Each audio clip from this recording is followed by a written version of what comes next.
Un crédito hipotecario es una operación de financiamiento gracias a la cual una entidad financiera nos presta una determinada cantidad de dinero. Es un compromiso a largo plazo, ya que tenemos la obligación de devolver el dinero prestado según los términos estipulados en un contrato. Este tipo de crédito es muy útil cuando buscamos adquirir un bien inmueble y no contamos por el momento con el dinero suficiente. Actualmente, ¿será un buen momento para solicitar un crédito hipotecario?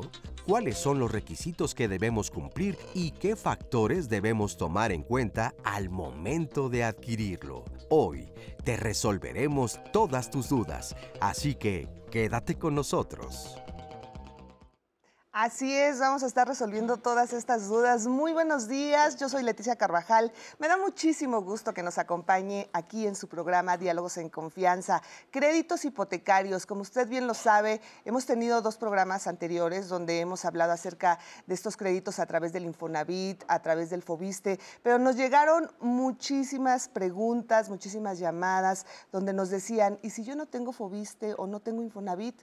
¿Cómo puedo solicitar un crédito hipotecario? Bueno, pues por ustedes decidimos hacer este programa, así que espero que se queden con nosotros, que nos llamen, que nos manden todas sus preguntas. Aquí las vamos a atender. Tenemos un grupo de especialistas de primera que nos van a resolver absolutamente todas nuestras dudas. Así que los invitamos a que se queden con nosotros en Diálogos en Confianza. Quiero saludar a Istiel Caneda, quien estará junto con Lía Vadillo en la interpretación en lengua de señas mexicana. Muchísimas gracias, Istiel, bienvenida. Y también quiero agradecer y saludar con el mismo gusto de siempre a Natalia Jiménez, quien está muy pendiente de todos sus comentarios. ¿No es así, Nati? ¿Cómo estás? Así es, Leti, buenos días. Como siempre, un placer compartir el programa contigo, con los especialistas y por supuesto con ustedes que nos siguen al otro lado de la pantalla aquí en la señal del 11.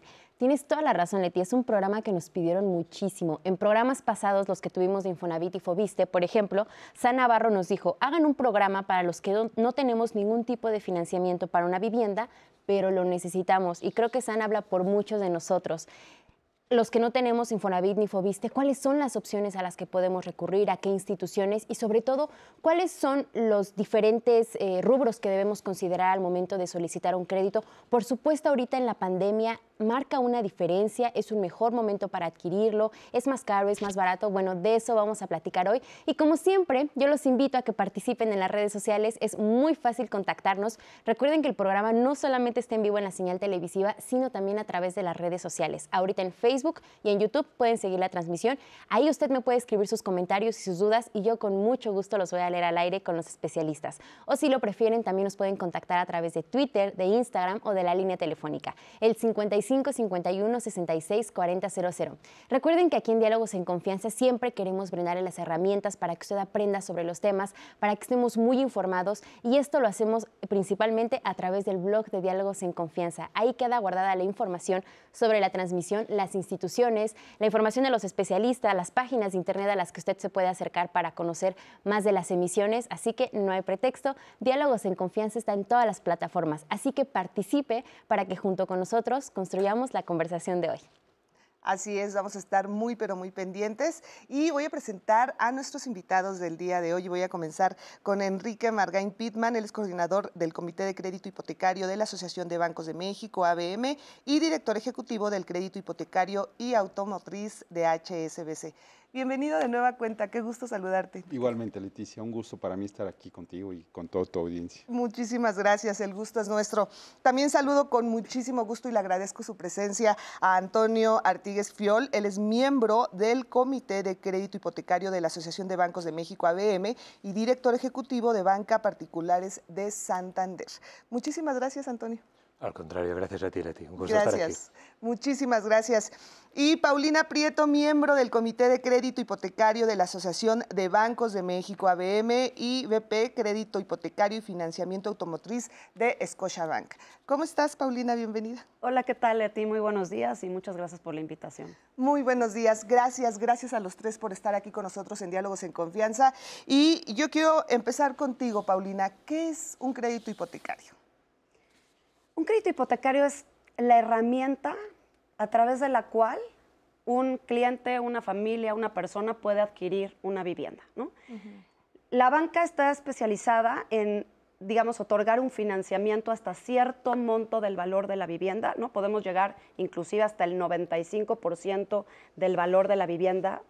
Eso es lo que podemos financiar y evidentemente con una tasa, se fija una tasa y tienes que pagar pues, mensualmente durante un plazo, a veces hasta 20 años, ¿no? Podemos financiar hasta 20 años. Ese es el máximo, 20 años. Para la banca es el máximo que financiamos hasta hoy, sí, los organismos de vivienda financian hasta 30 años, pero la banca comercial, el máximo plazo es hasta 20 años. Entonces, a través de esta herramienta, con esta tasa fija, ¿no? Que eso es muy importante resaltar, es una tasa fija, pagos fijos y conocidos a lo largo de estos 240 meses o 20 años, ¿no? Que esa es la herramienta. Entonces, a través de esta herramienta, insisto, el cliente o la familia se puede hacer de un patrimonio, inclusive pues dando, como decía, si financiamos hasta el 95% del valor de la vivienda, pues con tan solo 5% de enganche, ¿no? O sea, tiene que tener un ahorro previo de al menos el 5%, y obviamente hay gastos en la originación, ¿no?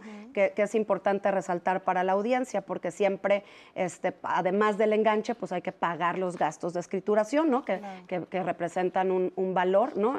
Dependiendo de la plaza o la entidad federativa, representan un porcentaje del valor de la vivienda y el costo del avalúo, y en algunas instituciones existe la comisión por apertura, ¿no? El seguro.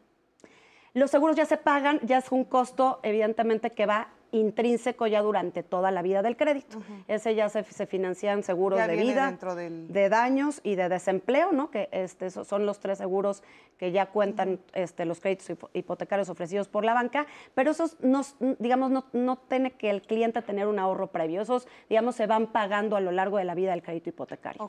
Son 2 momentos, los costos iniciales, ¿no? Que son los que mencioné, que es el pago del avalúo y gastos de escrituración principalmente, comisiones por apertura, si es que el esquema lo tiene, y los gastos, pues obviamente, durante la vida del crédito, que están relacionados con la tasa de interés, que es prácticamente la mayor proporción del gasto, los seguros y los seguros, ¿no? Básicamente eso sería, Leti. Así es, que más adelante tenemos una cápsula donde vamos a estar explicando todo esto muy, pero muy a detalle.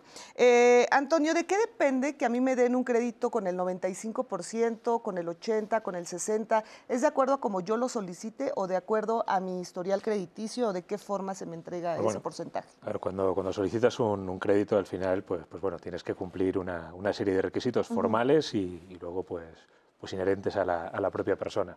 Obviamente, pues lo primero es acercarse a una institución financiera, se rellena una solicitud en la cual se pide una serie de datos, allí pues facilitas obviamente información personal, como puede ser tu identificación, pueden ser tus actas, y obviamente a partir de allí también lo que presentas son tus comprobantes de ingresos. Aquí la institución, de acuerdo pues, a determinadas políticas que pueden tener que ver pues, con la edad, con el tipo de actividad profesional que tienes, por la antigüedad laboral, por la estabilidad, analiza esa parte, analiza también tu historial crediticio, ¿vale? O sea, está revisando, revisa también el destino que le vas a dar al dinero, porque un crédito al final puede tener varios destinos y en función de esto maneja diferentes porcentajes sobre el valor de la vivienda, y en base a esa información finalmente también considera una relación que es la capacidad de endeudamiento, o sea, que es ver más o menos tus ingresos contra tus gastos y ver cuál es tu capacidad y si finalmente pues acreditas esas partes y el producto que vas a destinar o que vas a solicitar, perdón, el crédito hipotecario, pues alcanza ese aforo, pues se te aprueba ese monto y es el crédito que vas a disponer.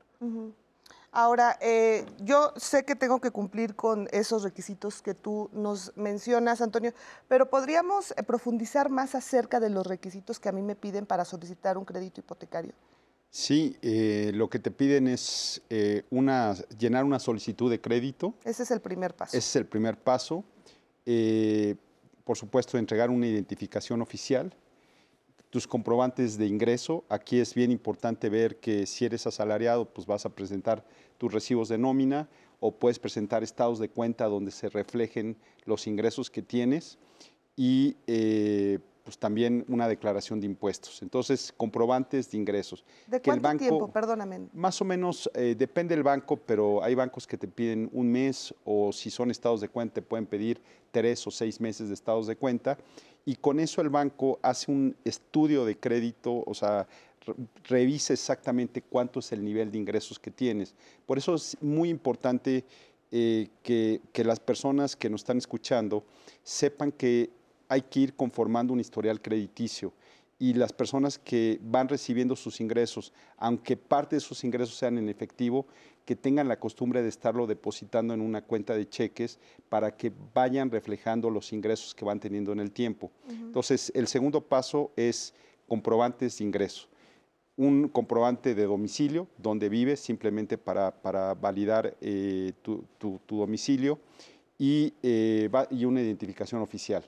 Entonces, con eso, así de sencillo, con esos cuatro documentos, entregas toda esa información en una sucursal bancaria, en un centro hipotecario de los bancos, con un broker hipotecario, o en los propios desarrollos donde vas a comprar una vivienda. Ahí hay ejecutivos de diferentes bancos donde le puedes entregar ese expediente. Y básicamente, una vez que entregas ese expediente de crédito, en un periodo de 2 a 3 días vas a tener una resolución donde, en base a lo que dice Antonio, te van a decir específicamente cuánto es lo que te prestan, a qué tasa de interés y con qué condiciones. O sea, es bien importante. Los bancos entregamos, una vez que se autoriza un crédito hipotecario, una constancia de autorización.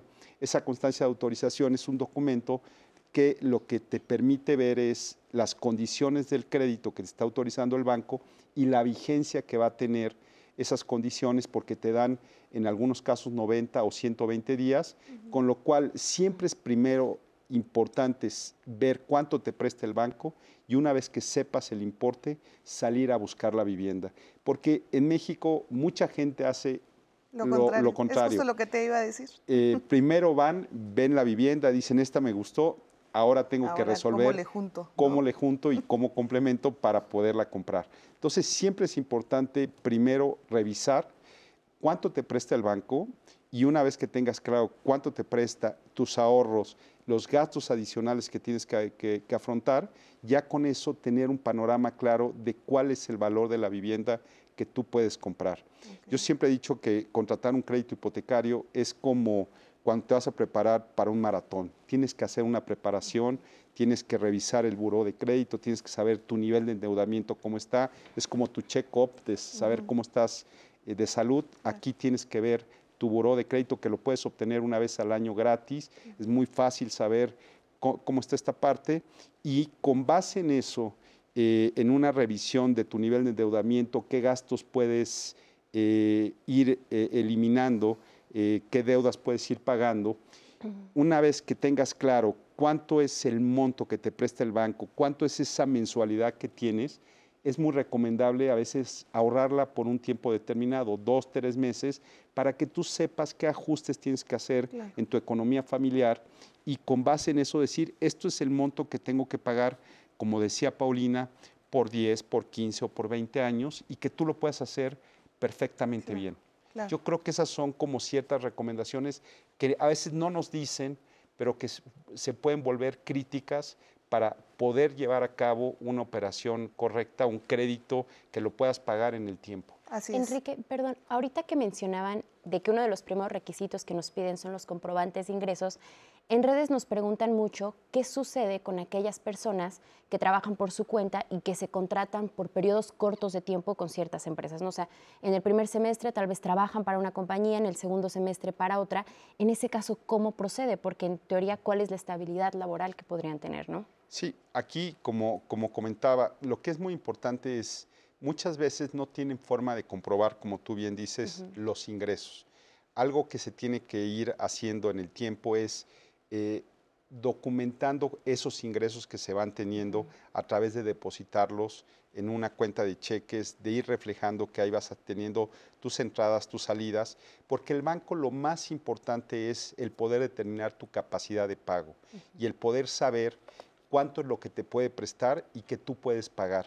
Porque el crédito hipotecario es una operación donde todo el mundo debe de ganar, y lo que se posibilita es que las personas construyan patrimonio a través de la compra de una vivienda, y que no necesariamente tengas que tener un ahorro previo, sino que tengas la capacidad de pago. Yo creo que eso es fundamental. Por eso hoy día todas las personas que tengan un ingreso y que tengan esa posibilidad de demostrarlo, pueden comprar una vivienda.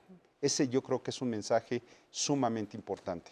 Así es, pues muy importante esta información que nos das, Enrique. Ahora, ¿qué sucede si yo vivo con mi pareja y los dos queremos pues comprar una vivienda? ¿Podemos ir los dos juntos al banco y solicitar, juntar nuestros créditos? O sea, hacerlo saber al banco de él gana tanto, yo gano tanto, y entre los dos queremos, y esa es una posibilidad tal vez para adquirir una vivienda de mayor valor. No solo es una posibilidad, sino que es aconsejable. Es decir, finalmente, cuanto más capacidad de pago estés juntando, pues las posibilidades de poder acceder pues, a unas mejores condiciones, a un mayor monto, a una mejor vivienda que quieras adquirir, pues va a ser mucho más fácil. Y no solo abierto en el caso, y esto a lo mejor sí es bueno el precisarlo, a día de hoy existen diferentes maneras de participar en un crédito. No solo se puede participar como cotitular o titular, en el caso de que uno asista solo a la contratación de un crédito, sino también existe la figura del obligado solidario, que es una persona que concurre también al crédito y que está asumiendo la obligación conjuntamente a la persona titular.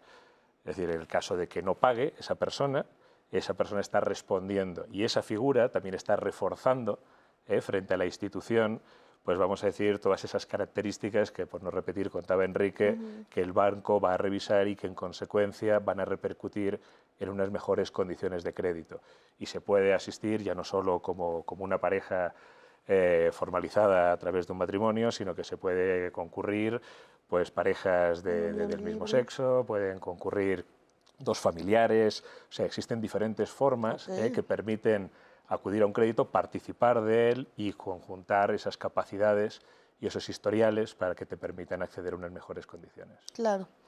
Paulina, ¿qué es un broker? Los brokers, mira, yo te diría, Leti, han tomado mucha relevancia digamos, en el mercado hipotecario en los últimos años, ¿no? En realidad son asesores hipotecarios. Conocen muy bien la oferta que tiene cada banco y lo que hacen es, normalmente están ubicados en los desarrollos o trabajan en conjunto con corredores inmobiliarios, ¿no? Lo que hacen es poderle ofrecer al cliente una gama distinta de productos.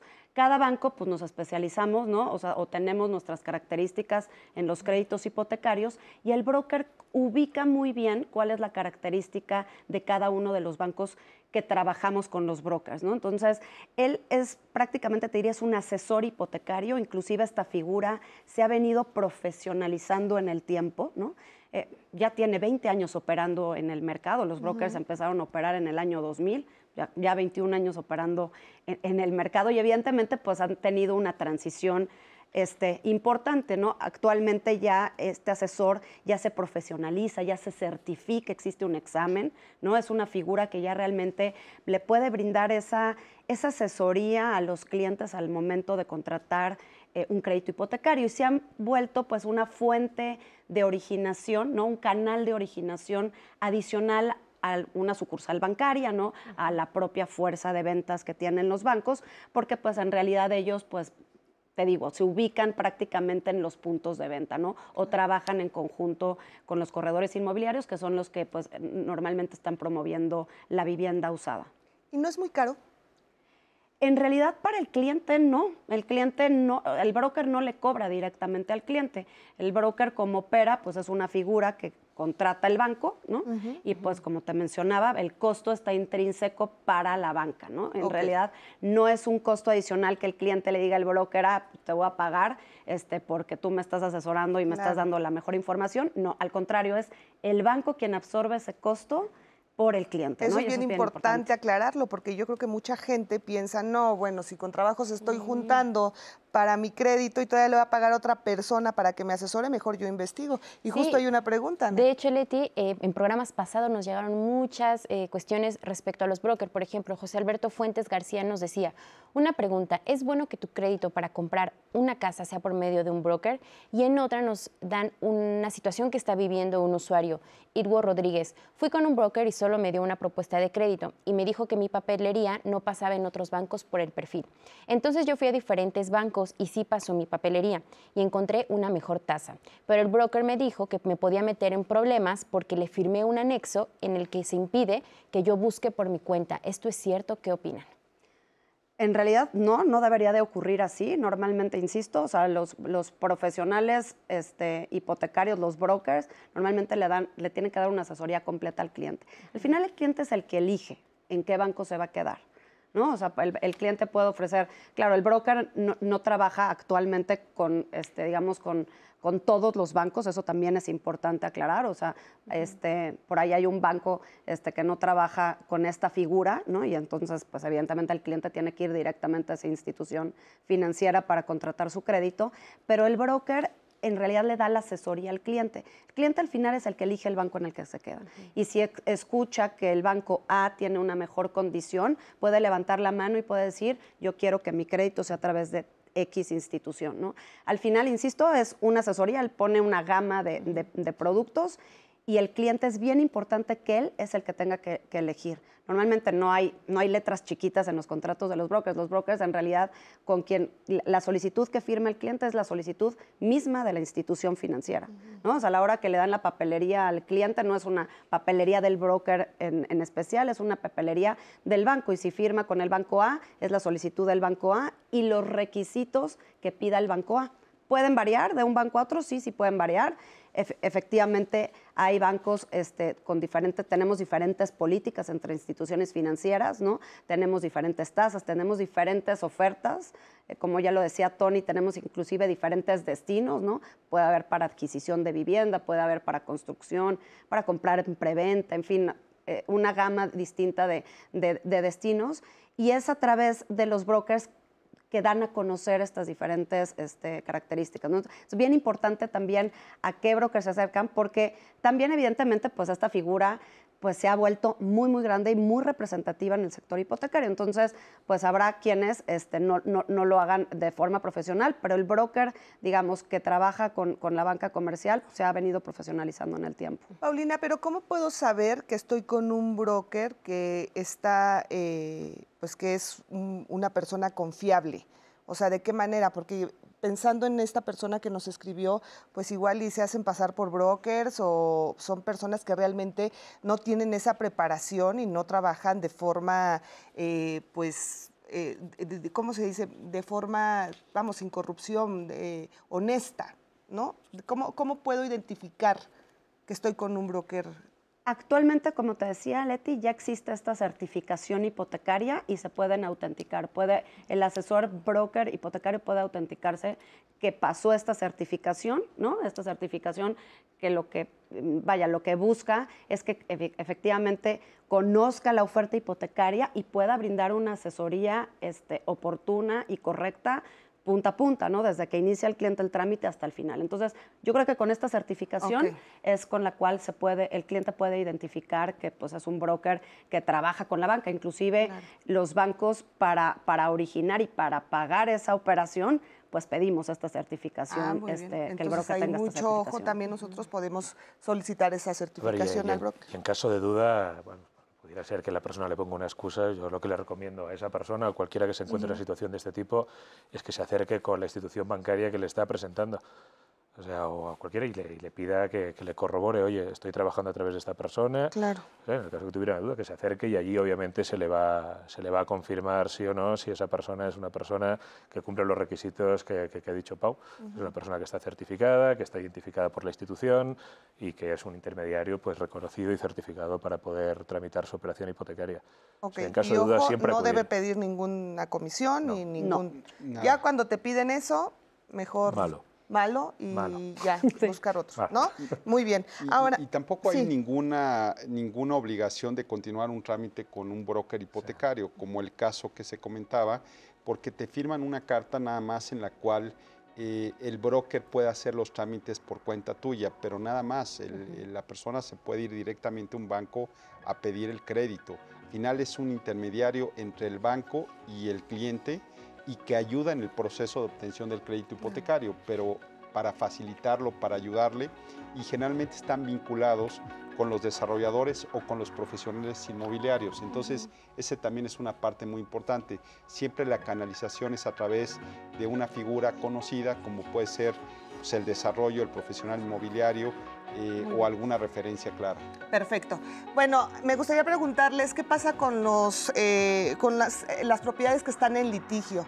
¿Podemos pedir un crédito hipotecario? Regresando de la pausa lo respondemos. Usualmente, puedes contratar un crédito hipotecario con plazos que van desde los 5 hasta los 20 o 30 años. Entre más tiempo tardes en devolver el crédito, los intereses serán más altos, pero las mensualidades serán más bajas. Por el contrario, cuando se contrata un crédito a menos años, los intereses son más bajos y se aporta más en las mensualidades.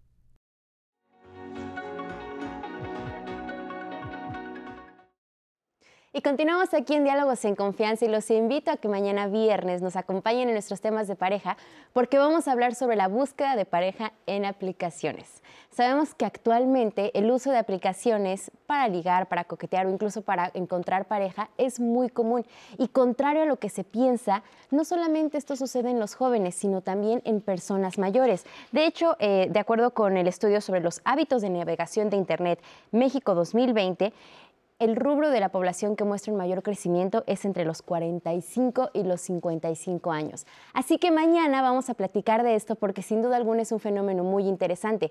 Por lo pronto, ustedes cuéntenos en las redes, ¿alguna vez ustedes han descargado una aplicación para encontrar pareja? Si sí, ¿cómo les fue? Y si no, ¿por qué no? Y lo más importante es que en esto no podemos generalizar. Cada quien tiene una experiencia diferente, cada quien lo vive de una forma distinta y todas son muy válidas. De eso platicaremos mañana aquí en Diálogos en Confianza, no se lo pierdan. Y continuando con nuestro tema de hoy, los créditos hipotecarios, gracias a las personas que ya nos siguen en redes sociales, Leti, hay muchos comentarios. Por ahora les comparto el testimonio de José Alberto Fuentes. Él nos dice, si en mi proceso de compra de una casa me dicen, el crédito te lo conseguimos con el banco completo, y cuando seguí con mi trámite me dicen que salió una diferencia en la escrituración y me cobran 8,000 pesos más. Y después me entero que mi crédito me lo consiguió un broker. ¿Quién le paga al broker? ¿Es válido que me cobren esa diferencia o es la comisión del broker? Esa es una de las preguntas que nos han llegado. Si quieren la respondemos y ahorita les comparto las demás. Sí, claro que sí.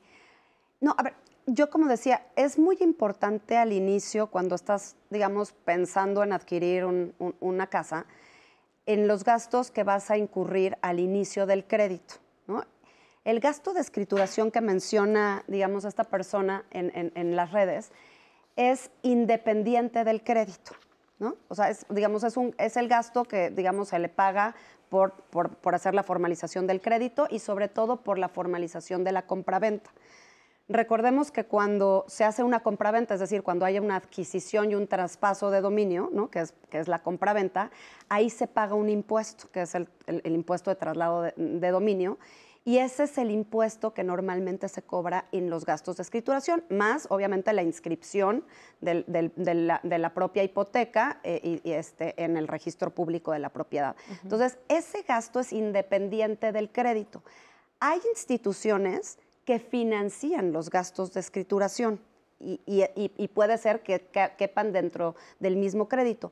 O hay otras que, pues evidentemente el cliente tiene que desembolsar eso al contado previo a la formalización o durante, digamos, a la hora que se va a disponer el crédito, se pagan este impuesto, ¿no? Entonces es importante distinguir porque si es un gasto inicial junto con el avalúo, ¿no? Ese es otro gasto que haces cuando estás, digamos, en el trámite del crédito hipotecario, tienes el gasto del avalúo, que es cuando vamos a evaluar la propiedad y te decimos, oye, pues sí vale 1 millón, ¿no? Y sobre este millón te puedo prestar cierta cantidad.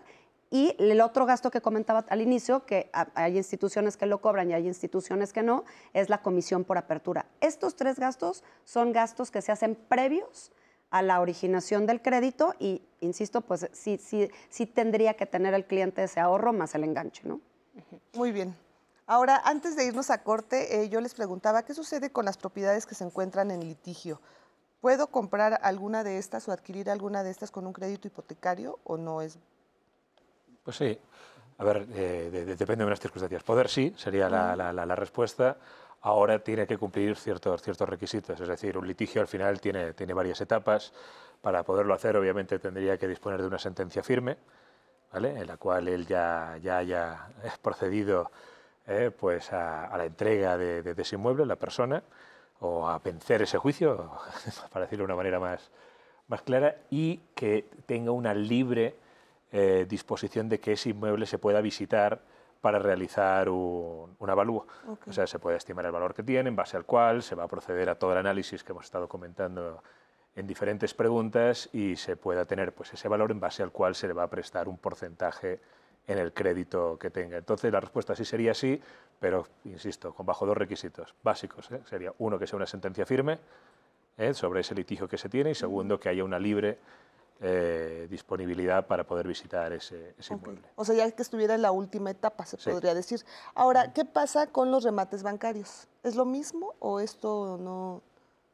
Pues sí, de cierta manera es lo mismo. Al final, yendo a lo mejor dos pasitos para atrás, pues, cuando desafortunadamente una persona pues no puede pagar su crédito, que aquí es importante, si me desvío un poquito, que también la gente tenga conocimiento que no es tan inmediato. Es decir, al final, pues primero, dentro de los seguros que tiene un crédito, existe un seguro que es el de desempleo o el seguro de incapacidad, es decir, seguros que te permiten que si tienes determinados eventos en la vida de tu crédito, porque finalmente, como os he comentado antes, un crédito hipotecario es un crédito a un plazo muy largo, pues en ese momento, pues en tu vida, pues como en la vida de las personas, más allá de un crédito hipotecario, pues pasan muchas cosas. Claro. Y en un momento dado, pues puedes tener un evento desafortunado, pues hay los seguros, que es muy importante el analizarlos, el revisar qué te cubren, qué eventos vas a tener cubiertos por parte del banco en tu crédito hipotecario, pues si suceden en ese momento, pues ahora, llegamos al punto en el cual no.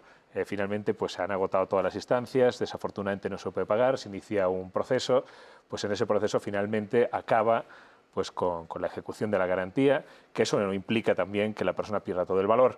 ¿Vale? Incluso cuando se adjudica un inmueble, finalmente se fija un valor final de adjudicación, y si hay un sobrante sobre la deuda, ese sobrante va también para el deudor en ese momento. Pero bien, ese juicio, perdón que me haya enrollado un poquito con el tema, está muy bien explicado. pero en ese momento, cuando ese juicio ya finaliza y ya se adjudica a una persona ese inmueble, pues es exactamente lo mismo que comentábamos. Ya tiene una sentencia firme, tiene una libre disponibilidad para que se acude, y ese inmueble ya regularizado, ya todo en firme, se puede pues, financiar. Y si me permites, los bancos pueden vender lo que es el derecho litigioso, o sea, el derecho para que tú sigas con toda la parte final del proceso legal, o te puede vender ya la vivienda ya completamente adjudicada, en la cual pues no habría ningún problema de obtener un crédito hipotecario. Nada más lo que dice Tony tiene toda la razón, hay que ver en qué etapa del proceso legal está la vivienda.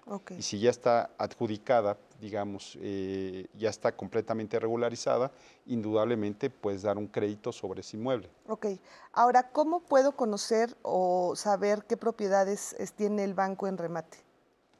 Bueno, los bancos tienen diferentes procedimientos, pero tienen sus procesos de venta de las viviendas ya adjudicadas, y lo hacen a través también de corredores inmobiliarios, de empresas que se dedican al corretaje, profesionales que ponen esa vivienda a disposición de la gente, ¿no? de los posibles compradores. Efectos de oferta es un inmueble que se está comercializando como cualquier otro, y luego existe otro camino, que es acercarse a la institución, la institución financiera, y decir, oye, estoy interesado en los bienes que ustedes tengan ahí en remate para ver si hay alguna oportunidad o no. Bueno, tengo interés en esa información, y se le facilita pues, sin ningún problema. Muy bien. ¿Tenemos preguntas? Así es, Leti. Nos dice Anilú Solorio, ¿cuál es el límite de edad para obtener un crédito? Y en este mismo sentido, muchas personas nos han escrito estableciéndonos que son personas adultas mayores. Por ejemplo, una señora que tiene 69 años, ella ya es pensionada, nos dice que tiene una pensión de 9,000 pesos y quiere saber si podría ser una candidata a obtener un crédito hipotecario. Sí. La respuesta es sí. Yo creo que lo más importante, existe esta política que tenemos los bancos, que es la combinación de la edad del acreditado o del prospecto más el plazo del crédito. Entonces, digamos, en el caso de la institución que represento, de Scotiabank, esta edad más el plazo no puede exceder 80 años. Entonces, digamos, por ejemplo, si el cliente tiene 69 años, puede ser un candidato perfecto, claro, pues evidentemente en ese caso no alcanzaría el plazo máximo de 20 años, sino alcanzaría el plazo de 10 años. Ahora, otra cosa bien importante es que si puedes tener un obligado solidario, que era la figura que comentaba Tony, El obligado solidario, como es, pues, como su nombre lo dice, se obliga y se responsabiliza por la deuda, ¿no? O sea, participa de la deuda con el titular del crédito. Por ejemplo, voy a poner un ejemplo, si esta persona tiene un hijo y este hijo comparece como obligado solidario, y sobre él va el seguro de vida y entonces podrían acceder a un plazo hasta de 20 años, ¿no? Entonces, hay muchas combinaciones, por eso es bien importante también, como evidentemente no solo es el titular, ¿no? El que puede acceder, como ya decíamos, hay varias figuras de coacreditado, de obligado solidario, de garante hipotecario, por ejemplo, en el caso de que no seas del dueño del 100% del inmueble, entonces puede existir esta figura de garante hipotecario, pero en el caso específico de la pregunta es sí se puede, ¿no? Y en el caso del pensionado también se puede. ¿Por qué? Porque pues él registra ingresos, ya lo decía Enrique, ¿no? Mientras nosotros pues podamos verificar, ¿no? Que existe ese flujo de dinero de forma mensual o de forma periódica, pues evidentemente podemos otorgar el crédito hipotecario, ¿no? También nos escribe Leónides Jiménez, en una llamada más bien, él nos dice, estoy pensionado y necesito hacer unos acabados en mi vivienda. Me gustaría saber si puedo adquirir un crédito, en este caso para hacer estos acabados en el hogar que ya tiene. Sí, la respuesta es sí. Existen los créditos de remodelación, ¿no? Y creo que esa es una pregunta. Me gusta mucho esta pregunta porque normalmente los clientes para remodelar la casa se endeudan en tarjetas de crédito o en créditos personales, ¿no? Que pues evidentemente son de mayor costo. Entonces, un crédito hipotecario de remodelación tiene la misma tasa de interés, ¿no? Que un crédito hipotecario para adquirir un inmueble, ¿no?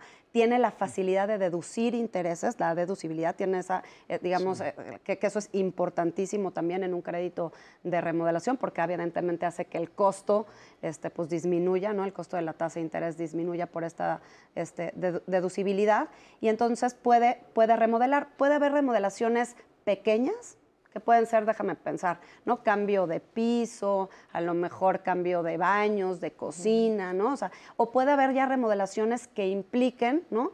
Alguna construcción mayor, ¿no? Y ahí ya necesitarías una licencia de construcción y pueden poner un cuarto adicional, ¿no? Un tercer cuarto, etcétera, etcétera, pero evidentemente la recomendación para todos los que nos están escuchando es que si van a remodelar, lo hagan a través de un crédito hipotecario por todas estas facilidades, por el costo, ¿no? Inclusive podemos dar plazos hasta 20 años en estos créditos, ¿no? Entonces sí se puede construir, cuartos extras dentro de la remodelación, pues. O sea, sí es válido. Sí, se tienen estos créditos, como ya comentaba Paulina, de remodelación.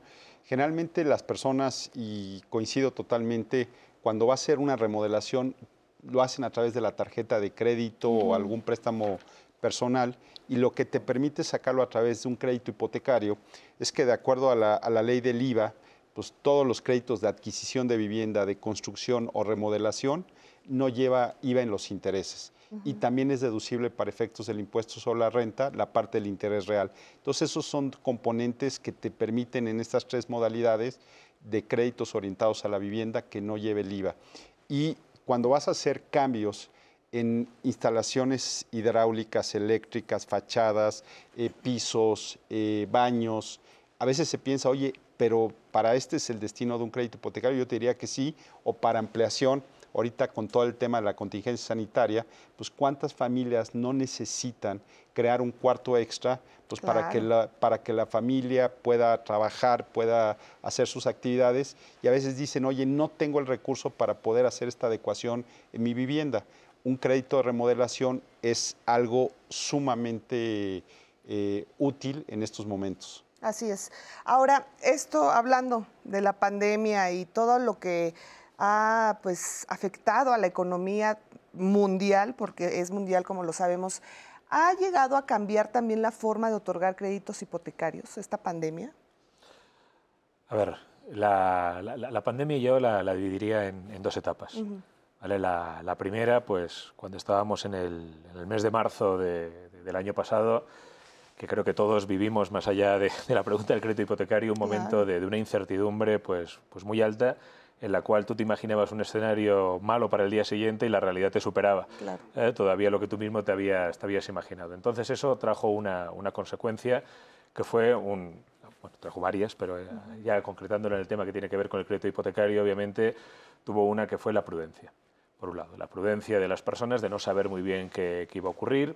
En ese momento hubo una reacción muy temprana de las instituciones financieras, que salimos todos con programas de apoyo, que permitieron pues, a las personas posponer durante unos meses sus pagos, no tuvieron que pagar nada durante unos meses, o sea, fue agarrar esas mensualidades según las instituciones, 3, 4, 6, depende de lo que fuera, y se le llevaron al término del crédito.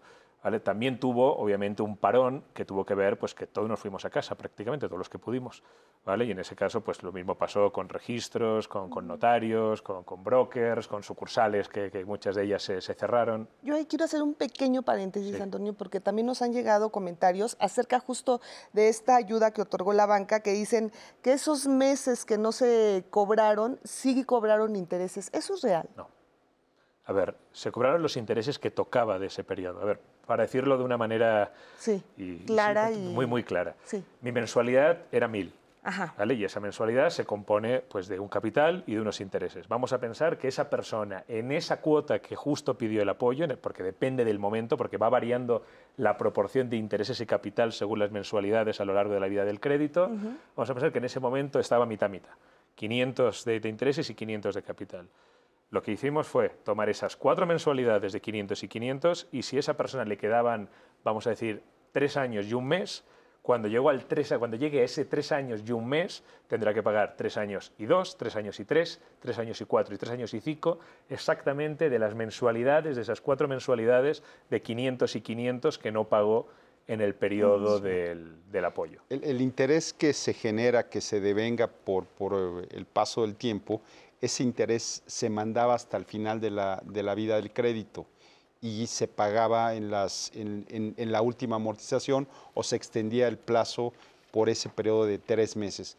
Al final de cuentas no tenía ninguna actualización, simplemente es el interés que se devenga, se paga hasta el final de la vida del crédito. Eso era básicamente no, el tratamiento. No encareció el crédito. No encareció. Seguramente a lo mejor es el trasfondo de la pregunta. Exacto.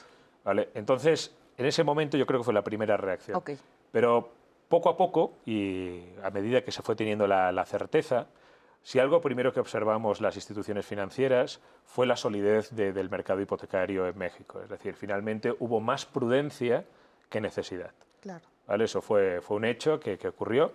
Y eso obviamente también acompañado que estábamos en un momento de bastante estabilidad, de tasas bajas, o sea, en un entorno bastante, yo creo que ahí la banca en general dimos un paso para adelante en el sentido de promover nuevos productos, de ofertar tasas que han sido pues, las de los últimos periodos, las tasas pues, más bajas de la historia de México, esa es la realidad. Y además empezamos pues, a acelerar nuestros procesos de contratación remota. ¿Vale? Muchas de las instituciones desarrollamos maneras en las cuales pues ya no era tan necesario interactuar de una manera física tan constante. Sí sigue habiendo procesos que desafortunadamente o por limitantes legales o porque todavía no hemos llegado a ese punto, pues todavía sí requieren una interacción física, pero se avanzó. ¿Y eso qué trajo? Pues primero una recuperación muy rápida del mercado, aquí ya me estoy yendo al tercer trimestre del 2020 y a partir del cuarto trimestre un efecto que bueno, debo decir que sorprendió, pero sí, curioso, en el sentido de que todo ese entorno que favorecía el tema del crédito, más la recuperación de la normalidad de muchas de las personas y seguramente también, pues al final un tema que tenemos en el ADN en México, que es el ladrillo, pues acabó todo sumándose y lo que ha traído es que en los últimos 9 meses la banca en México está en colocaciones de créditos hipotecarios récord. Ok. Ahora, hoy, ¿es un buen momento para pedir un crédito hipotecario? Yo te diría que sí, Leti. Sí. Yo te diría que es, pues, el mejor momento. Ya lo dice Tony, ¿no? Ajá. O sea, los bancos hoy podemos ofrecer la tasa, o sea, tasas históricas, ¿no? O sea, ya llegamos a los mínimos históricos de tasas, son tasas fijas, eso es bien importante, sí. Sobre todo para quien tiene esa memoria, ¿no? Del 95, ¿no? Que pues, siempre hay que recordar, ¿no? O sea, que pues en el 95 fue devastador, ¿no? Para la gente que tenía un crédito hipotecario, pues eran tasas variables. Ahora la ventaja que damos en los bancos es que son tasas fijas, a 20 años pagos conocidos, es decir, nosotros entregamos una tabla de amortización, ¿no? Donde el cliente conoce desde el mes 1 hasta el mes 240 exactamente lo que va a pagar durante toda la vida del crédito, ¿no? Entonces, evidentemente, pues, es un momento, yo te diría, muy adecuado para adquirir. Obviamente tiene que ver también con la necesidad de las personas, ¿no? O sea, obviamente el momento de la vida de las personas pues no lo puede limitar o no lo limita tampoco una crisis, ¿no? O sea, las familias crecen, los hijos crecen, se van a las universidades,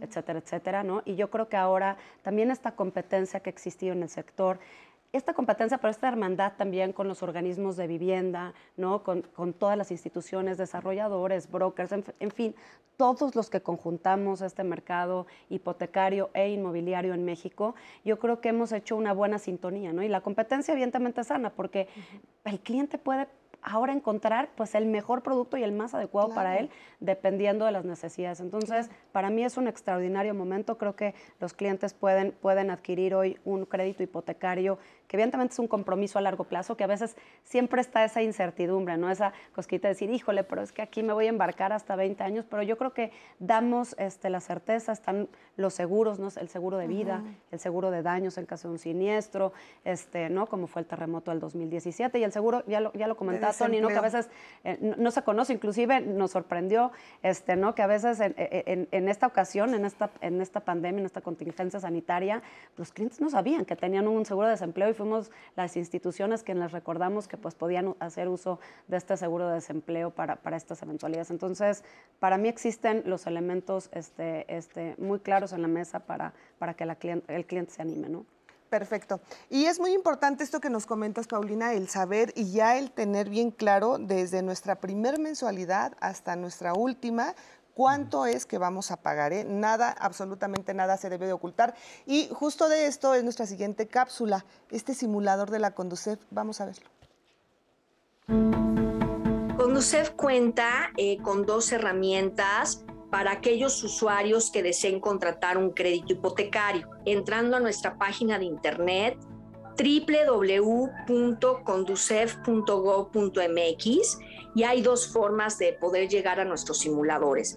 En la parte de arriba de nuestra página dice servicios, le da uno clic y le aparecen una serie de trámites que puedes hacer ante Conducef, entre ellos los simuladores. Y la otra forma de accesar es dentro de nuestra página de Conducef. Al final de la página vienen todos nuestros simuladores. Tenemos inclusive el simulador para los casos en donde el usuario quiera traspasar su crédito a otra institución, y también hacer una serie de ejercicios en donde le va a permitir decidir si le conviene o no cambiarse de institución. Es muy importante que estemos conscientes cuando vamos a adquirir un crédito hipotecario, todo lo que conlleva el mismo. Generalmente, nosotros como usuarios de servicios financieros, pues, lo que queremos saber es cuánto voy a pagar, cuál va a ser mi mensualidad. Entonces, ambos simuladores te permiten comparar de diferentes formas de acuerdo a tus necesidades.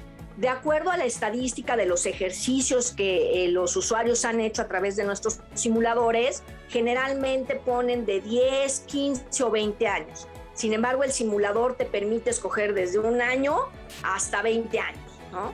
Hay instituciones inclusive que te dan un plazo mayor a 30 años para el efecto de que pues tú puedas tener una mensualidad mucho más cómoda, pero hay que recordar que mientras más se alargue el crédito, pues al final vas a pagar muchísimo más intereses. Muy útil esta información, y ahorita sacaban a colación el tema del sismo que ocurrió en el 2017, y justamente nos han contactado en las llamadas para exponernos la situación que están viviendo las personas. Nos dice Verónica Serrano: somos damnificados por el sismo de 2017 y queremos saber si podemos acceder a una condonación en nuestro pago de hipotecas, dado que hubo fraudes en la construcción de los departamentos donde adquirimos nuestra vivienda. Y a 4 años que no se ha habitado este lugar, nos siguen cobrando la hipoteca. En otra llamada incluso nos decían, bueno, a nosotros nos siguen cobrando la renta. ¿Cómo pueden manejarlo estas familias? En este caso nos marca una persona, pero son muchas las que se encuentran en esta situación. Sí, si me permites, en los lamentables sismos que tuvimos en el 2017, pues mucha gente no sabía que tenía un seguro de daños. Un seguro de daños cubre en caso de pérdida total pues, el valor destructible del inmueble, que es el valor comercial menos el valor del terreno, porque el terreno en sí no pierde valor. También hay una serie de coberturas que tienen los seguros de daños, como puede ser la parte de contenidos, la parte de remoción de escombros, gastos extraordinarios. Hay una serie de componentes que se van sumando en lo que se termina pagando al cliente de su cobertura. Cuando se declara la pérdida total del inmueble, en ese momento, indudablemente, la aseguradora paga al cliente, pero lo que tiene que haber es una declaración de pérdida total. Muchas de las problemáticas que se vivieron en la Ciudad de México es que en un mismo inmueble, en un edificio, pues hay algunos departamentos que pueden tener una cobertura, pueden tener este seguro de daños, y todo el colectivo de créditos hipotecarios contiene este seguro de daños. Entonces, en todos los casos que había una declaración de pérdida total, pues al final el banco se aseguraba de que se pagara o que se diera este pago de la cobertura. Y al final, pues lo que hace es que paga el crédito hipotecario y el remanente se entrega al acreditado. Al final, cuando una persona compra un crédito compra un inmueble, lo hace cuando lo compra con crédito, una parte con sus recursos y otra parte es con el crédito. Lo que hace el seguro es cubrir el crédito hipotecario y el remanente se le entrega al cliente. Pero básicamente lo que se busca con esto es restituir parte del ahorro o la mayor parte del ahorro que el cliente puso para la compra del inmueble y los pagos que hizo en el tiempo. A partir de lo que fue lo que es el seguro, perdón. Permíteme hacer una breve pausa y, ¿te parece? Regresando, continuamos justo con este tema. Vamos a hacer una muy breve pausa. Regresamos aquí a Diálogos en Confianza. Si estás pensando en adquirir un crédito hipotecario, es importante que conozcas los siguientes términos. Tasa de interés. Los intereses de todos los créditos, incluyendo los hipotecarios, son el precio que cobran las instituciones por el dinero prestado en el tiempo que tardes en devolverlo. Costo anual total, llamado CAT. Es un indicador del costo total del financiamiento de un crédito hipotecario y se expresa como porcentaje anual. Adicional a la tasa de interés, el CAT toma en cuenta otros costos como son la cuota, las comisiones de apertura y las primas de seguros. El CAT sirve a los clientes para comparar fácilmente distintas alternativas de financiamiento. Cuota. Las cuotas incluyen la aportación que se hace para devolver el crédito, los intereses y también las parcialidades de los costos adicionales y los seguros. Es importante calcular la mensualidad que tendrás que pagar. Lo recomendable es que no sea superior al 30% de tus ingresos.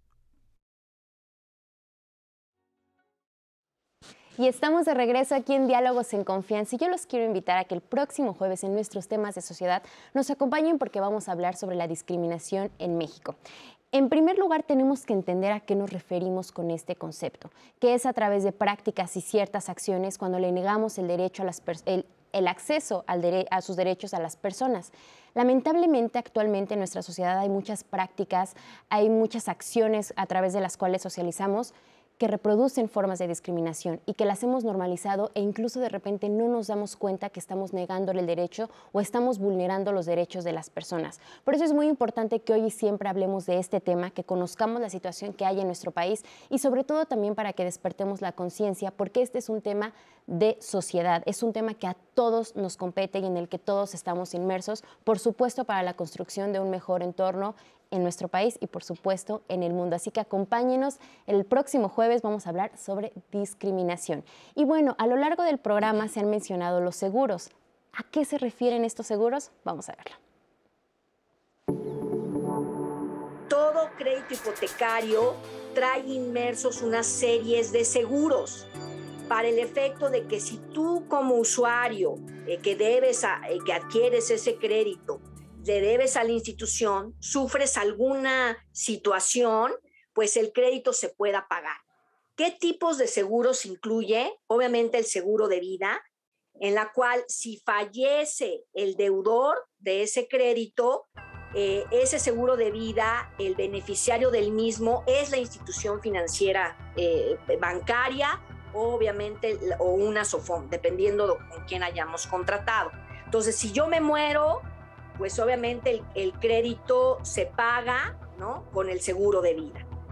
También tenemos un seguro de daños para el efecto de que si por alguna circunstancia nuestra vivienda sufre una pérdida total o bien algo que nos implique gastos muy fuertes derivado de alguna situación climatológica, como puede ser un temblor, una inundación, un huracán, ¿no?, y se lleva a nuestra casa, o en el temblor se cae, o hay daños estructurales en la vivienda, obviamente ahí es cuando opera el seguro de daños.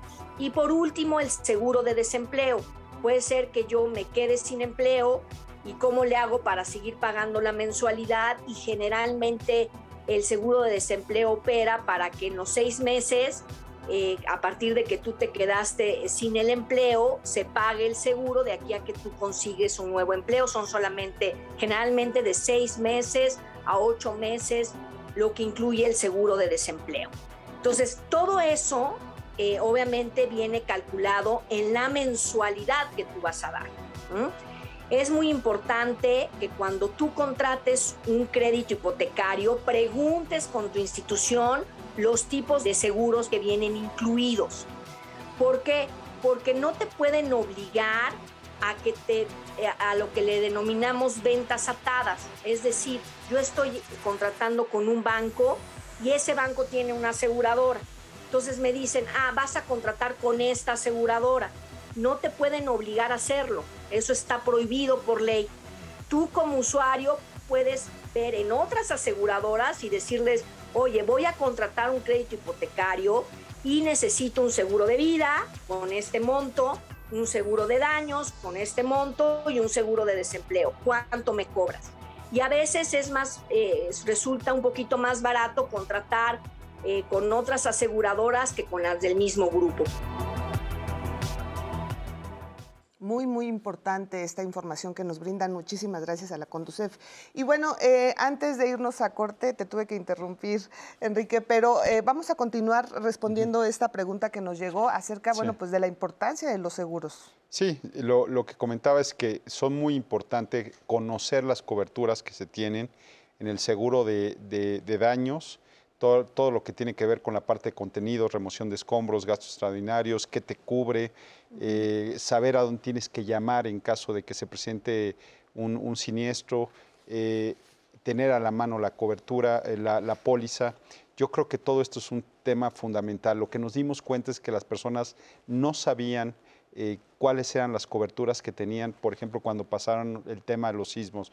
Como comentaba Paulina, para la parte de desempleo, ahorita con la pandemia, tampoco sabían que tenían derecho a un seguro de desempleo que te cubre hasta un número determinado de mensualidades del crédito hipotecario. Entonces, esta parte tiene que ver con cultura financiera y sí conocer muy bien cuando se contrate un crédito hipotecario las coberturas que se tienen en los seguros. Y del caso que se comentaba, yo creo que esta persona lo que le recomendaría es que acudiera al banco, si es que es un crédito hipotecario bancario, y que también revise perfectamente por las condiciones, porque lo que entiendo es que ya no habita la vivienda, seguramente porque tiene desperfectos, porque ya no es segura, y que también revise con el conjunto, con los vecinos, con el comité de vigilancia, pues si hay una declaratoria o no, o cuáles son los trámites que se tienen con la autoridad para la declaratoria de pérdida total.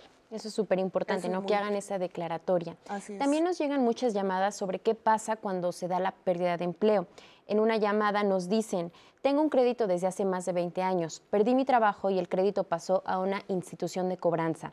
¿Hasta dónde es legal eso y qué podría hacer? ¿Podría hacer algún convenio para que me puedan respetar una mensualidad fija?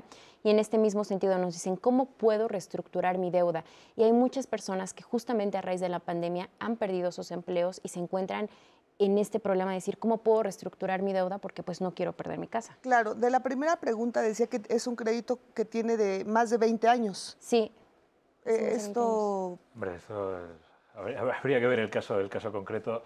A lo mejor yo creo te deduciría, el crédito más de 20 años, ¿no? La banca no ofertamos créditos de más de 20 años, Con lo cual, salvo que estemos hablando de un crédito que estuviera en sus últimos años y que iniciara algún tipo de proceso y eso haya prolongado pues, el plazo más allá de lo que ocurre. A ver, el tema de que esto es una institución de cobranza también habría que entender bien a qué se refiere o qué no se refiere. Como comentaba, creo que ha sido tú, Enrique, que lo comentabas antes, en muchas ocasiones el banco tiene la facultad que una vez que inicia un proceso de ejecución, vender la deuda a un tercero. Eso es perfectamente legal y esa institución es la que pues, continúa con el proceso de cobranza o con la ejecución del juicio. Sí ocurre también en otras ocasiones que es un área del banco la que se ocupa pues, en buscar a la persona y buscar a ver cómo se puede encontrar una solución. Muchas veces tenemos la idea, no, me llaman solamente para cobrar. No, a ver, en una institución financiera hay varias vías de solución en el caso de que no se pueda pagar. Lo recomendable es, si una persona ve que va a tener dificultades para pagar su crédito, que se acerque a la institución financiera, que plantee su caso, que lo explique. Podrían ocurrir varias cosas, que sea una pérdida de empleo y en ese caso tenga el seguro, se le explique y le vaya a cubrir, que además es importante, no solo te cubre en una pérdida de empleo, es decir, son recurrentes. Es decir, lo único que tiene que ocurrir entre un evento y otro es que pase un periodo de tiempo. O sea, lo que no puedo perder es el empleo en enero, que me cubra vamos a decir, hasta octubre y en noviembre vuelvo a perder otro empleo. Pero si lo recupero en noviembre y lo vuelvo a perder en marzo, perdón, más o menos, sí, abril más o menos, en ese caso podría otra vez volver a acudir y tenerlo. Entonces, primero es importante acercarse, entender los seguros que tiene la persona, explicar cuál es su circunstancia. Y en ese caso existen muchas vías, reestructuras de los créditos. Existen ofertas que tienen que ver con también, o vías que tienen que ver con dación en pago. Es decir, oye, mira, por lo que debo, por lo que vale el inmueble, por mi situación, lo que prefiero es entregar el inmueble como garantía. Claro. Existen acuerdos en los cuales se busca una solución intermedia y se le da un plazo para que sea el propio acreditado el que venda su inmueble y lo pueda hacer. Existen N soluciones caso a caso, con lo cual lo recomendable de verdad es acercarse a la institución y asesorarse. Es decir, de verdad que hay una... ¿Cómo te diría? Sí, una predisposición siempre de la institución que lo que va a buscar es encontrar el camino para que ese crédito y esa persona pueda seguir pagando o encontrar una solución para que no se aboque a una última instancia de pérdida de inmueble. Ahora, esto es bien importante porque yo creo que tanto el sismo del 2017, y hablo de muchas personas que aún no tenemos un crédito hipotecario o que estamos por solicitarlo, tanto la pandemia nos mostró la importancia de los seguros. Ustedes mismos me lo han comentado, que mucha gente ni siquiera sabía que contaba con un seguro de desempleo en el caso de la pandemia o con un seguro de remodelación o de daño completo de la casa o del inmueble, y que hasta les llamaban para decirles, oigan, tienen un seguro, ¿eh? Sí. Entonces, esto es bien importante porque muchas veces no nos enteramos, como que nos enfocamos a que me den el crédito, yo lo que quiero es ya tener mi departamento, y nos olvidamos de esos detalles, y lo pongo entre comillas, que muchas veces te pueden salvar tu patrimonio, como es un seguro. Entonces, ahí la importancia de informarnos, preguntar qué tipo de seguro me están ofreciendo. No me ofrecen este seguro, ¿sabe qué? No me interesa, porque para mí, ¿no? Lo importante es mi salud y también qué sucede. Estamos viviendo en una zona sísmica que en cualquier momento puede temblar, en cualquier momento podemos perder nuestro patrimonio. Entonces, pues si no tenemos un seguro, pues podemos perderlo todo. Entonces, ahí la importancia de los seguros, de enterarse bien y de leer absolutamente todo. Todo. Eso es muy importante. Seguimos. De hecho, Leti, nos llega el testimonio de un hombre que nos pide asesoría porque nos comparte su historia. José Antonio López, en un programa pasado, escribió: compré una casa con un banco, pagué el seguro de desempleo y el día que me quedé sin trabajo resulta que no se contrató este seguro. Me estuvieron cobrando y nadie se responsabiliza. ¿A quién puedo recurrir? Bueno, al final de cuentas el banco te tiene que dar una respuesta porque el seguro de desempleo está asociado al seguro de vida. Y bueno, si no todos tienen acceso a poder ir a la Conducef o poder ir a las instancias correspondientes, pero la realidad es que yendo al banco, pues ahí le pueden dar respuesta, porque el seguro, como te digo, te cubre ciertas mensualidades. Hay bancos que tienen 3, otros 6, otros llegan hasta 9. Y yo creo que el tema también de los seguros también se vuelve un tema que es uno de los puntos a revisar para seleccionar en qué banco contratar tu crédito hipotecario. No solo veamos la tasa de interés, no solo veamos el costo anual total, que te resumen una tasa anualizada, el costo del financiamiento, sino también el tema de los seguros. Y este tipo de situaciones también investigar un poco cómo se reclaman este tipo de seguros, ¿no? Así es. Y mi consejo es que vaya con el banco le tiene que dar respuesta respecto de su seguro de vida. Justo hace poco escuchábamos un ejemplo que es muy, pero muy claro y que sucedió aquí en la Ciudad de México.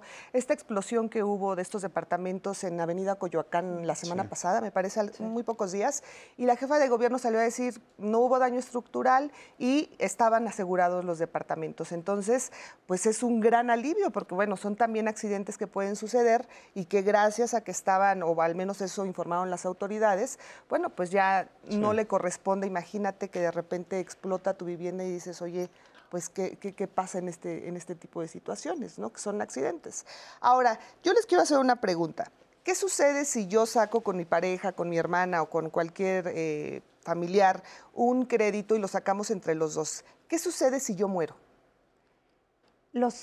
En la cobertura de los seguros puede cubrir al titular y al coacreditado, o al obligado solidario o al garante hipotecario, ¿no? O sea, es decir, por el costo del seguro de vida, ¿no? Al menos en la institución que yo represento y en muchas otras será similar, cubre por el mismo costo, cubrimos al titular, al coacreditado u obligado solidario, o en caso de que exista garante hipotecario, se cubre. Entonces, suponiendo el ejemplo que mencionas, yo soy el titular del crédito, muere el coacreditado, ¿no?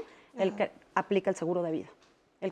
O sea, tienes la cobertura por ambas figuras del crédito. Entonces, digamos, pues en ese caso, digamos, los deudos reclaman el seguro de vida y en ese momento, pues, la aseguradora paga al banco, ¿no? El saldo remanente, el saldo que todavía esté pendiente por pagar por parte de la familia, y en ese momento se termina, le damos la carta de no adeudo a los deudos y se concluye la relación crediticia entre los familiares y la institución financiera, ¿no? Sí, puede ser, como dice Paulina, que se pague, como llaman, en función de si muere uno de los que comparecen o que participan en el crédito, se pague la totalidad del crédito, y hay otras modalidades donde se paga en función de la proporción que tiene cada uno, o sea, que sacó cada uno.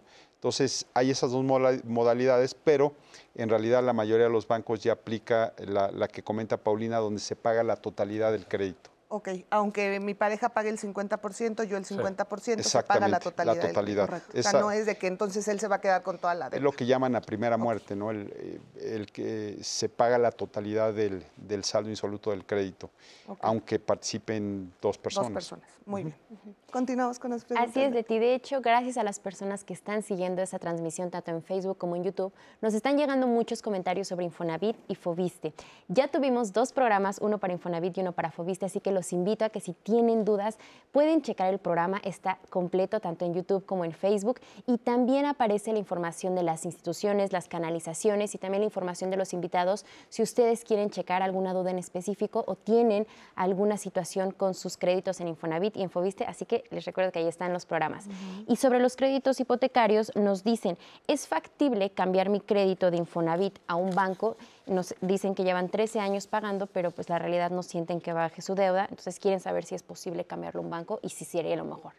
Sí, realmente hoy día lo que se ha buscado es que haya una movilidad de los créditos hipotecarios, que se puedan cambiar entre bancos. La verdad hay mucho movimiento de créditos que están en un banco, se cambian a otro para buscar mejoras en las condiciones de crédito, la tasa de interés, la mensualidad, y también entre organismos de vivienda con la banca. Entonces lo que se busca es que sea libre, inclusive hay créditos que pueden estar en salarios mínimos o en UMAS y se cambian a pesos y se cambian también de institución, y lo que se busca es que al final sea una libre movilidad de los créditos. Hay que revisar, y eso es uno de los aspectos importantes, si no tienes comisiones por prepago, porque hay en algunos casos créditos que traen comisión por prepago, y lo que implica el que muevas tu crédito es que tengas que pagar esa comisión. Entonces hay que revisar perfectamente las condiciones que tiene tu crédito hipotecario. Sí, porque justo también nos pregunta Lililo, si yo tengo mi crédito en UDIs, ¿es posible cambiarlo a pesos? Totalmente factible, y inclusive la verdad es que es muy conveniente tener tu crédito en pesos, porque como se comentaba, son en pesos, tasa fija, pagos conocidos durante toda la vida del crédito. Lo que platicábamos en la ocasión que estuvimos viendo los créditos del Foviste es que cuando está en UMAS, que está vinculado con la inflación, es que cada año se incrementa el valor de la UMA y lo que tiene es que se incrementa tu saldo insoluto, lo que le debes a la institución, y tu mensualidad.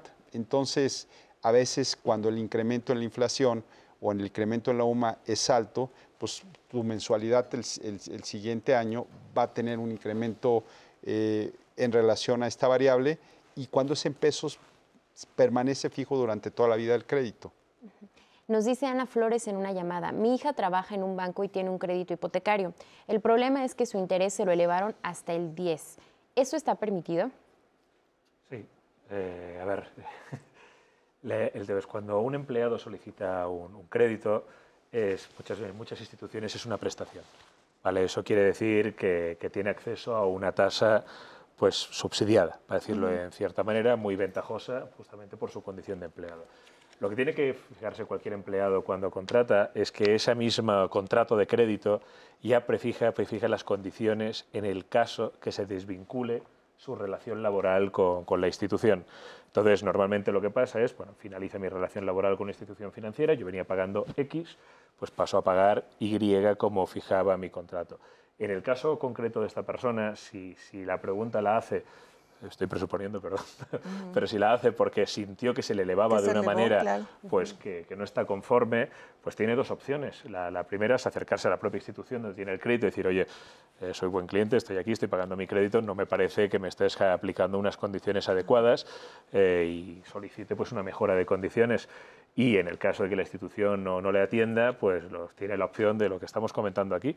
Es decir, a día de hoy, que es cambiar su hipoteca a otra institución, que eso es algo que de verdad se han dado condiciones muy favorables, que todas las instituciones bancarias estamos promoviendo de una manera muy activa, al punto que yo te diría que ahora mismo, ¿qué puede suponer del total de la colocación? Esto? Un 10%. Pues un 10% más o menos de la colocación de créditos, esta movilidad de créditos entre una institución y otra. Entonces, pues invitarle a que no tiene por qué conformarse si no está de acuerdo. Si no está a gusto, se puede cambiar sin ningún problema. Ahora vamos a ver esta siguiente información acerca de cómo evitar pues ser víctimas de algún fraude.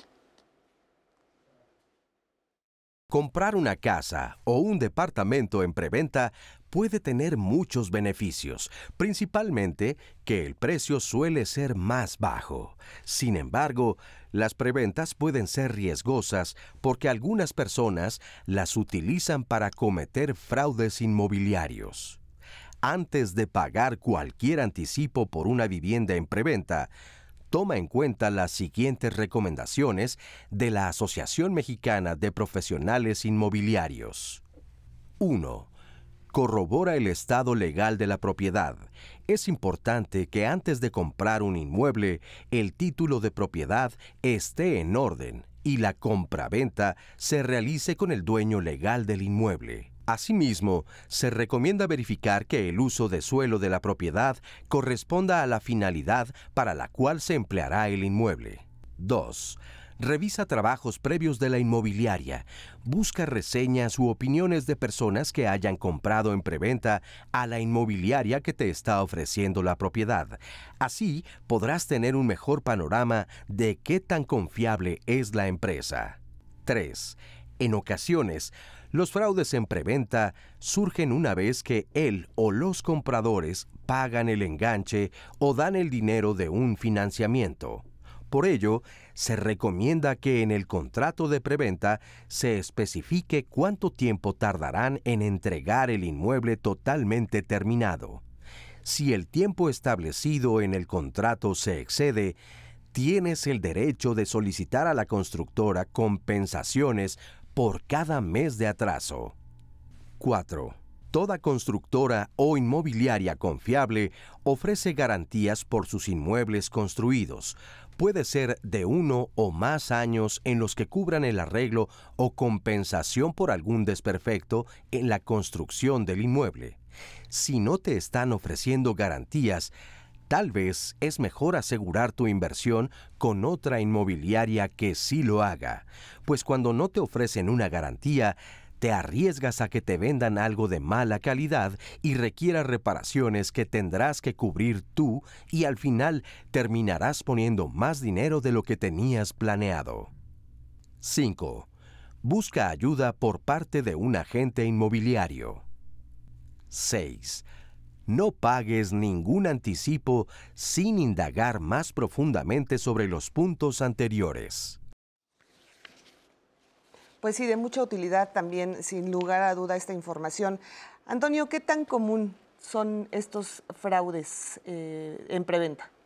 Bueno, afortunadamente cada vez menos. Y yo creo que tiene que ver con dos circunstancias. Una, pues la profesionalización del sector. Es decir, yo creo que es un sector que con el paso de los años se ha ido profesionalizando, con lo cual esas garantías que la cápsula estaba pues mencionando, pues es más normal que se den. O sea, se busca justamente que la persona pues invierta con la tranquilidad de que se le están dando una serie de garantías que va a reforzar su confianza y quitarle esa preocupación de que puede tener un fraude. Y la segunda, pues cada vez la mayor educación, afortunadamente, de las personas, o sea, que acceden no a una compra de un inmueble o a la contratación de un crédito. Yo creo que además nos estamos preocupando pues todos los integrantes del gremio en las diferentes partes, sea pues los bancos, sea las desarrolladoras, sea las instituciones de vivienda, sea quien sea, pues cada vez en fomentar más el justamente explicar con mucha claridad a las personas todos los temas que tienen que revisar. Entonces te diría, desafortunadamente sí existe, con lo cual muy buena la cápsula, recomendación seguir todas las indicaciones que están poniendo allí, pero afortunadamente cada vez es un fenómeno que se está dando de menor medida. Así es, informarnos, como bien lo decía, investigar, preguntar, eso es sumamente importante. Vamos a hacer una breve pausa, regresamos, todavía tenemos mucho de qué hablar y tenemos preguntas. Así es, Leti, fíjate, nos están preguntando cuál es el interés más bajo que ofrecen los bancos, si ya tengo un crédito hipotecario, ¿puedo pedir otro para construir? ¿Es cierto que cuando adquiero un DEPA por remate bancario se obtienen los problemas preexistentes? ¿Puedo obtener un crédito fuera de México? Esas son las preguntas que en el próximo bloque vamos a responder, así que si usted tiene dudas, aproveche para mandarlas durante la pausa, porque regresando le vamos a dar respuesta a todas, Leti. Así es, vamos a estar dándole respuesta. Vamos a una muy breve pausa y regresamos aquí a Diálogos en Confianza.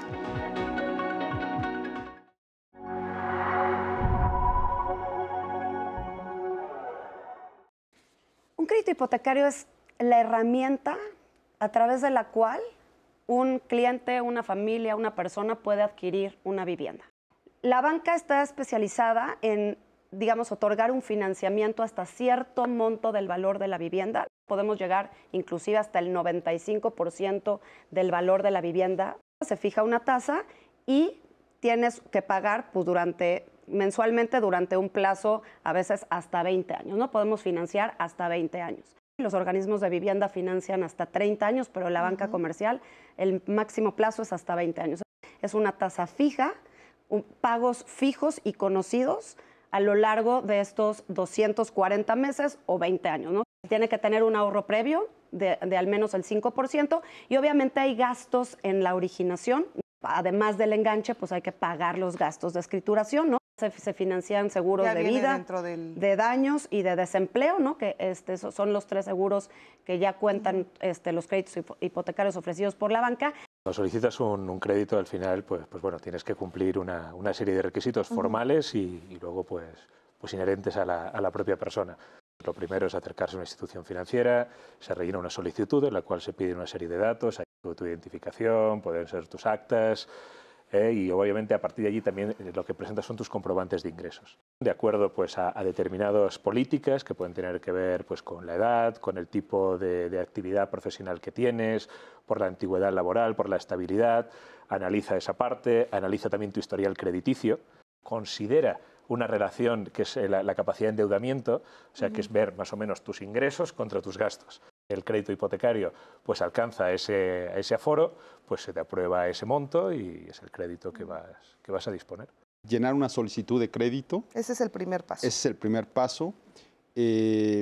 Por supuesto, entregar una identificación oficial, tus comprobantes de ingreso, entregas toda esa información en una sucursal bancaria, en un centro hipotecario de los bancos, con un broker hipotecario o en los propios desarrollos Una vez que entregas ese expediente de crédito, en un periodo de 2 a 3 días vas a tener una resolución. Siempre es primero importante ver cuánto te presta el banco y una vez que sepas el importe, salir a buscar la vivienda.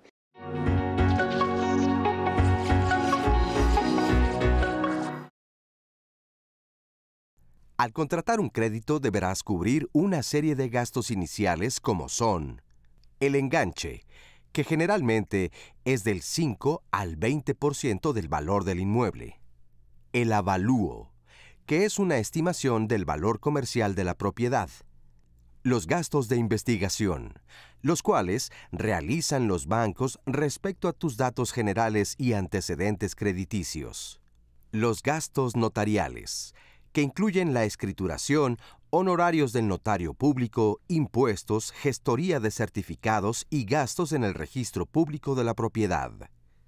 También es importante considerar que al contratar un crédito hipotecario deberás pagar una cantidad por concepto de seguros. Generalmente este tipo de créditos incluyen seguro de vida, daños y desempleo. Infórmate sobre sus condiciones por si es necesario utilizarlos.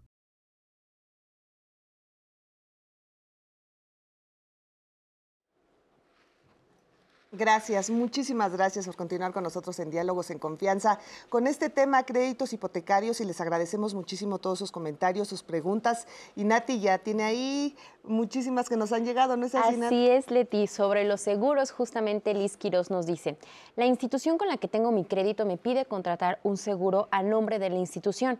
¿Por qué no puede ser a mi nombre? Mira, naturalmente no es que no sea el nombre, o sea, a nombre del cliente, evidentemente que cubres el cliente, pero el beneficiario preferente es la institución financiera mientras persista el crédito. Voy a poner un ejemplo muy claro. Por ejemplo, en el seguro de vida, si fallece el titular o el coacreditado, es decir, la persona que cubre el seguro de vida, y existe un remanente, ¿no? Digamos, del saldo insoluto, ese remanente evidentemente va para los deudos, ¿no? Entonces, en realidad no es que no cubra al cliente, sino digamos, al inicio del crédito, como el que todavía existe la relación crediticia entre el acreditado y la institución financiera, el beneficiario preferente es la institución financiera, ¿no? Muy bien, nos llamó Jorge Garibay y nos pregunta, adquirí una propiedad y hasta la fecha la sigo pagando, pero al momento de quererla escriturar a mi nombre, no puedo porque está a nombre de la constructora. ¿Qué puedo hacer en este caso? Habría que conocer el caso concreto, pero así a bote pronto suena un poco a fraude. Esa es la verdad. Finalmente, pues cuando alguien contrata una preventa, se acerca a un desarrollo y pues, hace una preventa con ese desarrollador y que tiene unas condiciones en las cuales pues, va a ir pagando una cantidad inicial y unas cantidades mensuales, se acaba fijando pues, un plazo máximo que tiene el desarrollador para entregar. Cuando llegue esa fecha, donde el inmueble ya pues está finalizado, ya está en condiciones de ser transmitido, pues a la persona se le requiere para que acuda frente a un notario público y escriture su propiedad. En el caso de que esto no haya ocurrido, sea porque no han finalizado pues el desarrollo, o sea porque el desarrollador no está en condiciones de llamarle o simplemente no quiere, pues bueno, en este caso la recomendación es que busque asesoría legal. Obviamente primero que agote las vías con el propio desarrollador, que igual tiene una explicación o le da una solución o le da una compensación por el tema, pero si vea que la solución pues ya tiene pocos visos de darse, mi recomendación es que busque asesoría legal. Muy bien, Blanca Estela en Facebook. ¿Cuál es el interés más bajo que ofrecen los bancos? Mira, hoy día hay tasas de interés que están abajo del 8%, la tasa promedio que dan los bancos está alrededor del 9%, dependiendo, por supuesto, las características del crédito, el enganche que des y una serie de características es la que determina la tasa de interés, ¿no? Pero esta puede ir desde niveles del 8% hasta prácticamente el 10%, más o menos es el rango, y yo creo que es importante ver la tasa de interés, pero también mucho el costo anual total, que resumen una tasa anualizada del costo del financiamiento, y lo que ya comentábamos aquí, también los seguros. Los seguros también tienen que ser una variable para tomar la mejor decisión, y la verdad, como decía Paulina, este es un sector muy competitivo, o sea, hay una fuerte competencia entre los bancos, y lo que ha permitido es que se le trasladen las mejores condiciones a los clientes. Muy bien, también nos dicen, si ya tengo un crédito hipotecario, ¿puedo pedir un segundo crédito para comenzar a construir? Pues sí, al final depende de la capacidad de pago. Es decir, no hay un límite de créditos, o sea, no hay una política que diga, oye, solo puedes tener 2 créditos, o 3, o 1. Es decir, finalmente acaba dependiendo de tu capacidad de pago. Si las condiciones que hemos visto en un inicio se dan, pues no hay ningún inconveniente para que la persona acceda a otro crédito hipotecario. Ahora, yo quisiera preguntarle, si yo tengo un terreno y quiero construir, ¿puedo solicitar un crédito hipotecario? ¿Hasta dónde abarca un crédito hipotecario? Sí, si me permites, hay una gama muy amplia de créditos hipotecarios. Hay para adquisición, hay para adquisición en cofinanciamiento, que fue lo que platicamos con el Infonavit, con Foviste. Hay para construcción, o sea, y para compra de terreno más construcción. Y en estos créditos de lo que se trata es de que el banco te vaya dando los recursos conforme se van dando los avances de obra, para que con el recurso del banco se termine de construir la vivienda. Básicamente te prestan el 100% del presupuesto de obra y un cierto porcentaje que es del 70-75% del valor final del inmueble, del valor proyectado del inmueble, lo que va a valer al final. Hay créditos de pago de pasivos, le llamamos, o mejora de hipoteca, cuando cambias un crédito de una institución a otra para mejorar las condiciones del mismo. Ahí se puede ajustar el plazo, se pueden cambiar, se baja la tasa de interés, baja tu mensualidad. También se tienen créditos de liquidez. Esto es, cuando yo tengo una vivienda libre de gravamen, lo que hago es la hipoteco y obtengo los recursos con destino libre. Principalmente se utiliza para consolidar deudas. Si tengo deudas de préstamos personales, tarjetas de créditos automotrices, que son de tasa más alta y plazo más corto, lo mando a largo plazo, lo mando para que la mensualidad que tengo baje. Entonces eso es también muy importante. También hay combinaciones, bueno, hay el crédito de remodelación que ya comentábamos, y hay combinaciones. Por ejemplo, quiero comprar una vivienda usada, pero la vivienda usada necesito comprarla y hacer una serie de remodelaciones para dejarla en condiciones de uso. Pues hay el crédito de adquisición más remodelación, que lo que me permite es comprarla, remodelarla y me prestan en función del valor proyectado de la vivienda, que puede ser mayor del valor original del mismo. Entonces, en el crédito hipotecario se han dado una serie de combinaciones que lo que permite es que al final cualquier necesidad en materia de financiamiento con un crédito hipotecario lo puedes cubrir. Lo puedes hacer. Muy bien. Pues vamos a continuar con más preguntas, pero antes quiero presentar a Andrés Castrera, nuestro especialista en artes escénicas, quien hoy nos va a hablar de una obra muy interesante, de verdad, La Caída, ¿no es así? ¿Cómo estás, Andrés? ¿Qué nos cuentas el día de hoy? Hola, ¿qué tal, Leti, Natalia, amigos y amigas de Diálogos en Confianza? Pues justamente vamos a hablar de 1521, La Caída, porque bueno, entre tantas cosas que ha habido, entre las aperturas, cierres de teatro, entre el resurgimiento poco a poco de la cartelera, no pudo pasar desapercibido pues un tema medular que tocó a varios creadores y a varias creadoras de teatro nacional, que es justamente que en este mes se cumplieron los 500 años de la caída de México Tenochtitlan, envuelto en polémicas, envuelto en personajes de los que siempre se ha hablado y sobre todo que han salido a la luz, hablando de teatro, nuevos personajes, estos personajes pues que nunca tuvieron voz en las historias oficiales, ahora sí que ni de un bando ni de otro. Y David Holguín, uno de nuestros dramaturgos y directores mexicanos contemporáneos más prolíferos, pues no se quedó con las ganas de escribir esto, que además es un titán contemporáneo. ¿Qué quiero decir con esto? Son 21 monólogos escritos de la inspiración de David Holguín, de personajes, por supuesto, desde Cortés, La Malinche y Moctezuma, que sabemos que iban a aparecer ahí, pero personajes que solo se tienen en registros en algunas escrituras bastante lejanas, en algunos códices, y no se pudo quedar con las ganas de darle la voz también, aunque ustedes no lo crean, a algunos animales que estuvieron en la conquista. Sí, nos vamos a llevar la sorpresa de que de pronto vamos a escuchar a una yegua que perteneció a uno de los que luchó junto a Cortés, a un guacamayo que era de esta fauna nativa. Bueno, la creatividad de David Holguín nunca ha tenido límites y es importante ver estas posturas que nos pueden parecer en un principio fársicas, que nos pueden parecer distantes, pero lo que nos dan es un gran panorama de las distintas opiniones que hay o que hubo respecto a lo que fue la caída. Obviamente no van a ver ustedes los 21 monólogos, ya se me están espantando de que van a estar sentados ahí eternamente, porque los ha dividido en 4 programas. En cada programa vamos a ver 5 o 6 monólogos. Los primeros 2 programas ya sucedieron, pero no se preocupen porque si se quieren poner al corriente pueden verlos en streaming porque se han quedado grabados ahí. Todo esto está sucediendo en el Teatro El Milagro. Les voy a dar una probadita de estos monólogos. El último de ellos, pongan mucha atención porque es La Rabona, esta yegua que también tuvo mucho que decir. Y de regreso les digo cuándo, cómo y por qué no se pueden perder 1521, La Caída.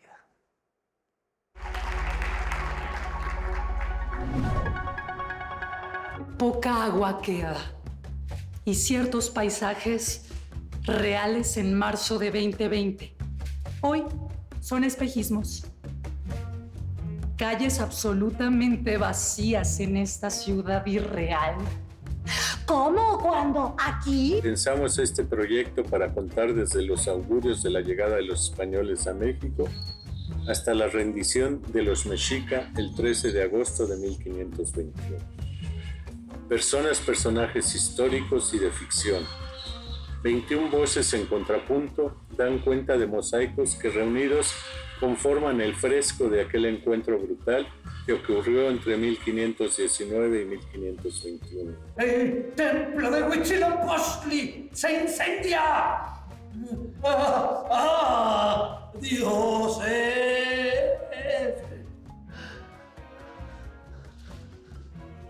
Le llevan a Montezuma un hombre estrechado, 2 cabezas unidas en un cuerpo, un monstruo. ¿Y qué hace el emperador? Lo refunden en su zoológico de deformes y lo manda a matar en secreto porque es de mal agüero. Y ante la ceguera de sus sacerdotes que no saben interpretar las señales. El texto es divertidísimo y también pues toca el asunto de la mezcla de la lengua, de las palabras, del lenguaje.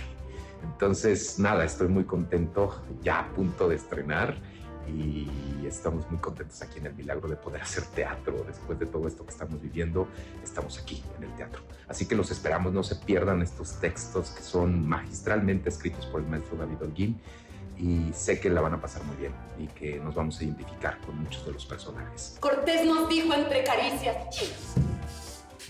sois mi arma secreta. Y que ese día entraríamos en batalla por primera vez. Oí que los naturales habían ofrecido resistencia y estaban empezando a perderle respeto a la pólvora. Yo estaba herida por dentro. Tanto hablar con cabeza de muro me vulneró. Sentía congoja de este mundo. Así que me repetía una y otra vez: déjate morir en batalla. Renuncia. ¡Servimos a Dios y al rey! Gritó Cortés. Es interesante el paralelismo que hace David Holguín sobre lo que estamos viviendo actualmente, sobre la pandemia, con esta peste que en aquel entonces fue la viruela, y muchos temas que en realidad están bastante más actuales de lo que pensamos. Pareciera que no hemos pasado por esos 500 años. Justo esa es la pertinencia de esta obra de 1521, La Caída. ¿Cuántos de estos temas siguen vigentes?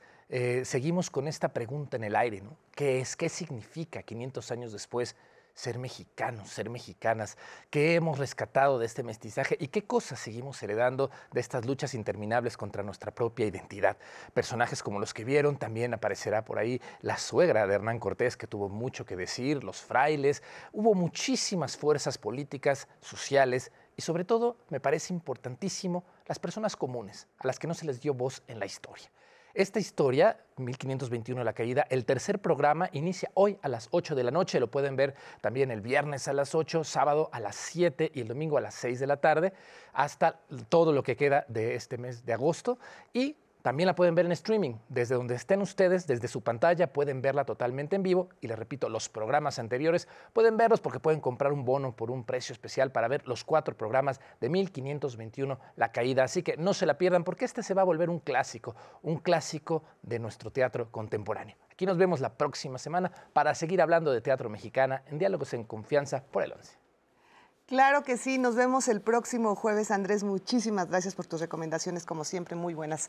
Y bueno, pues ya estamos llegando a la parte final de este programa, Créditos Hipotecarios, y seguimos teniendo preguntas, Nat. Así Vamos a es, tratar Leti. de responder. Le quiero agradecer también a todas las personas que nos han llamado hoy, en especial hoy al señor Estanislao Chavarría, que nos mandó una pregunta sobre Infonavit. Y yo lo invito a que en nuestras redes sociales, en Facebook, en YouTube, ahí pueden checar porque ya tuvimos un programa completo, 2 horas especialmente dedicadas a Infonavit. Asimismo, ahí está la información, las instituciones a las que ustedes se pueden comunicar en caso de que tengan un caso específico y requieran una solución. Tanto para Infonavit hubo un programa como para Fobiste. Así que recuerden que está guardado y no se preocupen si no lo pudieron ver.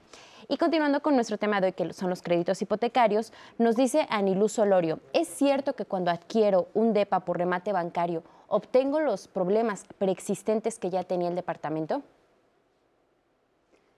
Bueno, ya lo comentaba Nati, Leti, ya lo comentaba muy bien Tony, ¿no? Todo depende, ¿no? de la etapa en la que esté el juicio al inmueble, ¿no? Digamos, si todavía está en la etapa procesal, ¿no? La recomendación es, puedes comprar los derechos litigiosos, ¿no? Que ya también lo mencionaba Enrique, ¿no? Esa puede ser una opción y sí, pues evidentemente ahí tendrás que seguir el trayecto del juicio, ¿no? Hasta que se formalice y pues puedas adjudicarte la vivienda al 100%, o si ya está en la etapa final, ¿no? de este juicio, es decir, ya hubo sentencia, ya se dictó sentencia, pues evidentemente ya el inmueble está adjudicado y por supuesto pues puedes adquirir el inmueble sin digamos, esta problemática legal que existió durante todo el juicio, ¿no? Perfecto. Gabriela Soto nos pregunta, ¿puedo adquirir un crédito hipotecario viviendo fuera de México? A ver, estamos refiriéndonos a una persona que vive fuera de México y quiere comprar un inmueble aquí en México. Vale, ese es un producto que poquito a poco está saliendo en México. En el caso de nuestra institución, si la residencia se tiene en determinados países, sí es posible. Perfecto. Nos dicen también en las llamadas Rafael Torres Rendón, una familiar ya cubrió su deuda, pero tiene dificultad para la liberación del gravamen. ¿Dónde es recomendable que él asista? ¿Al registro público de la propiedad o a la Conducef? Bueno, si lo hizo a través de un crédito, a través del banco, porque el banco se encarga de hacer todo el tema de la escritura de la cancelación de la hipoteca, te ayuda en todo este procedimiento y al final de cuentas yo creo que este es un paso fundamental, ¿no?